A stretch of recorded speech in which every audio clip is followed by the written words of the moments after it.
Hello students, welcome to our channel Shri Ram academy.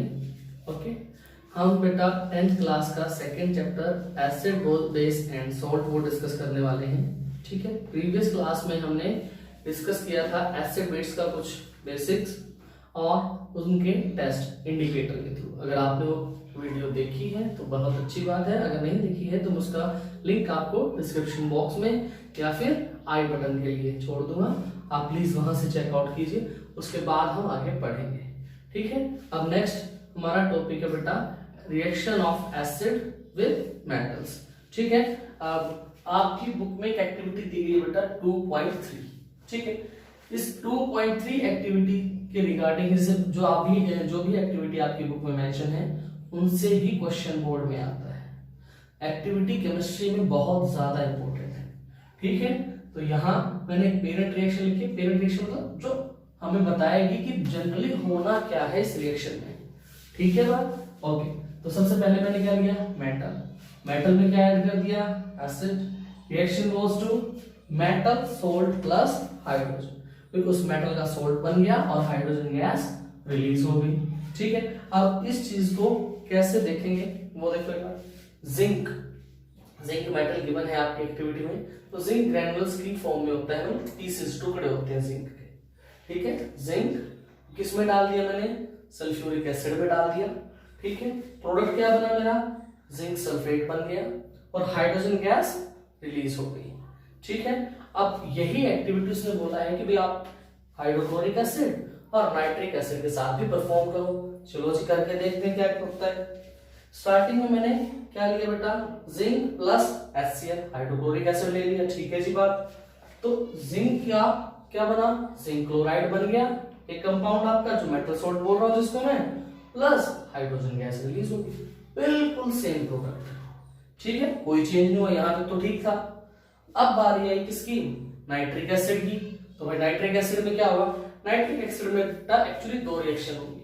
दो कैसे, एक डाइल्यूट नाइट्रिक एसिड के साथ और एक कंसंट्रेटेड नाइट्रिक एसिड के साथ। ठीक है, अब यहां देखो, जब मैंने जिंक को रिएक्ट करवाया डाइल्यूट नाइट्रिक एसिड के साथ तो मेरा प्रोडक्ट बना zinc nitrate plus hydrogen gas release होगी, जैसे मेरा ऊपर वाली दो रिएक्शंस में हो रहा था। सिंपल था, कोई दिक्कत नहीं थी। ठीक है, बाय चांस आपको दे दिया जाए जिंक रिएक्ट कर रहा है कंसंट्रेटेड HNO3 के साथ, तो प्रोडक्ट क्या बनेगा, जिंक नाइट्रेट तो कंफर्म है आपका, प्लस यहां हाइड्रोजन की बजाय बेटा वाटर आएगा और वाटर के साथ क्या गैस प्रोड्यूस होगी, नाइट्रोजन डाइऑक्साइड। ठीक है बात। तो ये रिएक्शन आप याद रखोगे, थोड़ी सी अलग है। ठीक है, पूछी जा सकती है एग्जाम में। अब यहां देखो भाई सर गैस इसमें भी रिलीज हुई है, गैस इसमें भी रिलीज हुई है, तो दोनों गैस में डिफरेंस कैसे है, गैस दिखती तो हमें है नहीं, तो पता कैसे चले कि सर ये गैस इससे अलग है। तो बेटा नाइट्रोजन डाइऑक्साइड जब भी रिलीज होगी ब्राउन फ्यूम्स के साथ रिलीज होगी, मतलब आपके ब्राउन कलर का धुआं उठेगा टेस्ट ट्यूब से। ठीक है, तो ब्राउन कलर का धुआं देखते ही आपको समझ जाना है कि ये तो नाइट्रोजन डाइऑक्साइड गैस है। ठीक है बात, ओके। मैंने एक एसिड और ले लिया बेटा यहाँ, इसको एसिटिक एसिड बोलते हैं, जो कि वीक एसिड होता है आपका। ठीक है, यहां मैं मेंशन कर देता हूं। अभी तक जो रिएक्शन पढ़ रहे हैं ना बेटा, ये सारी आपकी कंसंट्रेटेड या फिर स्ट्रॉन्ग एसिड की थी। ठीक है, स्ट्रॉन्ग एसिड की रिएक्शन थी। ये जो थी आपकी वीक एसिड से है। फिर पता तो चले कि सर कंसंट्रेटेड में रिएक्शन सेम हो रही है, क्या पता वीक में जाके चेंज हो जाए। ठीक है, लेकिन ऐसा नहीं है, वीक एसिड में भी रिएक्शन सेम रहेगी। जब जिंक की रिएक्शन एसिटिक एसिड के साथ पड़ते हैं बेटा, तो यहां से जो ये वाला हाइड्रोजन है ये गैस की फॉर्म में रिलीज हो गया और मेरा जो प्रोडक्ट बना जिंक एसिटेट, क्या बोलूंगा इसको, जिंक एसिटेट मेंशन कर देता हूं।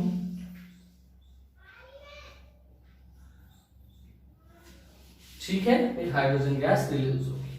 अब यहां देखो, इन सारी रिएक्शन में एक बात कॉमन आई निकल के, क्या सर हाइड्रोजन गैस रिलीज हो रही है। अब इस हाइड्रोजन गैस का टेस्ट कैसे करें, पता कैसे चले कि जी हाइड्रोजन गैस है। तो हाइड्रोजन गैस के लिए आपके दो टेस्ट जो आपकी बुक में प्रोवाइड किए गए बेटा वो पढ़ते हैं। देखो फर्स्ट है अगर आप हाइड्रोजन गैस के पास एक बर्निंग कैंडल लेके जाते हो तो वो हाइड्रोजन गैस पहली बात तो बर्न करेगी, और बर्न होने के साथ ही एक साउंड आएगी, पॉप साउंड। जैसे आपकी ओपनर से आप उसको नहीं बोलते हो कोका कोला की बोतल को, वैसे साउंड आएगी बिल्कुल, ठीक है, ऐसे पॉप साउंड आ जाएगी, ठीक है। एक क्वेश्चन ये हो सकता है कि सर अगर उसको मैं सोप सॉल्यूशन से पास आउट करवाऊं तो किसी भी सोप सॉल्यूशन से मैं हाइड्रोजन गैस को पास आउट करवाऊं तो क्या होगा, उसमें क्या बनने शुरू हो जाएंगे, बबल्स बनने शुरू हो जाएंगे। मेरे अकॉर्डिंग ये टेस्ट बेटा ज्यादा सही है पॉप साउंड वाला। ऐसा क्यों, आप सोप सॉल्यूशन से कोई भी गैस पास आउट करवाओ बेटा बबल बनेंगे। फॉर एग्जांपल छोटे बच्चे बाजार से वो ले आते हैं सोप सॉल्यूशन और फिर फूंक मारते हैं, उसमें भी बबल बनते हैं भाई। हम क्या फ्लो कर रहे होते हैं, CO2, ठीक है। तो मींस कंफर्मेशन किससे मिलेगी, पॉप साउंड से, ठीक है बात, ओके। ये हमारी थी एक्टिविटी 2.3। अब यहां देखो भाई, इसमें बोर्ड में क्वेश्चन किस तरीके से आएगा इस एक्टिविटी से, भाई ये सीधा सीधा तो आपसे पूछने वाला है नहीं, तो बोर्ड की क्लास का फिर फायदा क्या हुआ, ऐसे सीधा क्वेश्चन आ जाए तो, ठीक है। तो आपसे ये पूछेगा कि भाई which gas is released when a metal react with acid. तो आपको ध्यान आना चाहिए कि मेटल प्लस एसिड क्या था, हाइड्रोजन गैस, ये हाइड्रोजन गैस रिलीज होगी, ठीक है। मे बी और मोल्ड करके दे दें, फिर write the test of gas which is released when metal react with acid. वो आपसे ये पूछ ले कि भाई उस गैस का टेस्ट लिखो जो एसिड और मेटल की रिएक्शन के बाद रिलीज होती है, तो फिर आप क्या लिखोगे, ये पॉप साउंड वाला टेस्ट लिखोगे और साथ में ये रिएक्शन, आप ये पेरेंट रिएक्शन बेटा याद रखो। लास्ट हमने पढ़ा कि मेटल की रिएक्शंस एसिड के साथ, अब हम पढ़ेंगे मेटल की रिएक्शन बेस के साथ, ठीक है। ये हमने दो ही रिएक्शन मेंशन की है, पेरेंट रिएक्शन यहाँ सेम रहेगी बेटा, ठीक है। Metal plus base is give to metal salt plus hydrogen gas, ठीक है। अब यहाँ देखो बेटा, जिंक प्लस सोडियम हाइड्रोक्साइड, तो जो ये सब्सटेंस बना बेटा इसको बोला जाता है सोडियम जिंकेट, ठीक है। यहां ध्यान दो जरा एक बार, ठीक है। सोडियम जिंकेट कैसे, जो जिंक है बेटा वो यहां, अब कई बार क्या आता है दिमाग में, सर सोडियम हाइड्रोक्साइड के साथ जिंक हाइड्रोक्साइड बना लेगा और सोडियम को बाहर निकाल देगा, ऐसा पॉसिबल नहीं है बेटा। सोडियम जिंक से ज्यादा हाईली रिएक्टिव है, तो जिंक सोडियम को रिप्लेस नहीं कर सकता, ठीक है, वो इस H को रिप्लेस करेगा, ठीक है। इसीलिए जो आपका प्रोडक्ट बनता है वो सोडियम जिंकेट बनता है, और जिंक को मैंने इस साइड इसलिए नहीं लिखा क्योंकि रूल के अकॉर्डिंग यहाँ मेटल लिखा जाता है लेफ्ट साइड और राइट साइड नॉन मेटल, ठीक है बात, plus hydrogen gas rolled out होगी। अब नेक्स्ट देखो, नेक्स्ट क्या है, एल्यूमिनियम ले लिया मैंने, वही सोडियम हाइड्रोक्साइड, आप यहाँ पोटेशियम हाइड्रोक्साइड ले लो, रिएक्शन सेम रहेगी बेटा, ठीक है। ये दोनों स्ट्रॉन्ग बेस है आपके, ठीक है, पोटेशियम हाइड्रोक्साइड भी और सोडियम हाइड्रोक्साइड भी। जब एल्यूमिनियम सोडियम हाइड्रोक्साइड के साथ रिएक्ट करेगा तो वहां वाटर की प्रेजेंस दी गई है बेटा, वाटर की प्रेजेंस देने का मतलब है कि डाइल्यूट NaOH लिया गया है, ठीक है। डाइल्यूट NaOH लेने के बाद फिर क्या बनेगा, ये सोडियम एल्यूमिनेट,